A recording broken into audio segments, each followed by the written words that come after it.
وما قدروا الله حق قدره والأرض جميعا قبضته يوم القيامة والسماوات مطويات بيمينه سبحانه وتعالى عما يشركون ونفخ في الصور فصعق من في السماوات ومن في الأرض إلا من شاء الله ثم نفخ فيه أخرى فإذا هم قيام ينظرون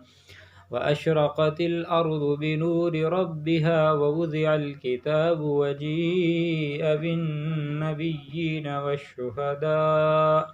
وقضي بينهم بالحق وهم لا يظلمون ووفيت كل نفس ما عملت وهو أعلم بما يفعلون